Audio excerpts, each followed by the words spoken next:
প্রায় 93% মানুষের উপস্থিতিতে পশ্চিমবঙ্গে নির্বাচনের ইতিহাস গড়া ভোট নিয়ে রাজ্যের শাসক তৃণমূল কংগ্রেস এবং কেন্দ্রের শাসক ভারতীয় জনতা পার্টি বিজেপি নিজেদের মতো করে জয়ের হিসেব কষতে শুরু করেছে। 2021 সালে উত্তরবঙ্গের 8 জেলায় তুলনামূলকভাবে মমতার দলের চেয়ে ভালো ফল করে মোদীর দল। তবে এবার বিপুল সংখ্যক মানুষের ভোটদানে পাশা উল্টে যাওয়ার আত্মবিশ্বাস শোনা গেল তৃণমূলের মুখে।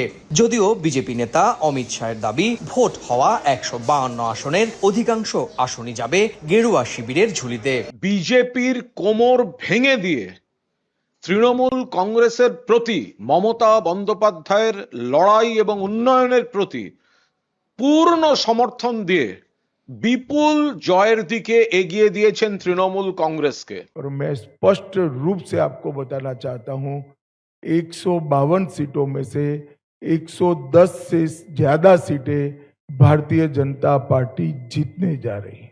ভোট কেন্দ্র থেকে এরই মধ্যে ইলেকট্রনিক ভোটিং মেশিন বা ইভিএম কঠোর নিরাপত্তার মধ্যে নিয়ে যাওয়া হয়েছে। দ্বিতীয় দফার ভোটের প্রচার শেষ হবে 27 এপ্রিল। ফলে শেষ দফার নির্বাচনী প্রচারে মাটি কামড়ে নেমেছে রাজনৈতিক দলগুলো। নরেন্দ্র মোদী স্বাগতম। বৃহস্পতিবার নদিয়া, দক্ষিণ 24 পরগনা ও হাওড়ায় প্রচারণা চালান প্রধানমন্ত্রী নরেন্দ্র মোদী। শুক্রবার সকালে গঙ্গায় নৌকা ভ্রমণ করেন তিনি। বিশ্লেষকরা বলছেন, কলকাতার ভোটের আগে বিজেপি নেতার এই গঙ্গা ভ্রমণ বেশ প্রভাব ফেলতে পারে। সুব্রত আচার্য, সময় সংবাদ, পশ্চিমবঙ্গ, ভারত।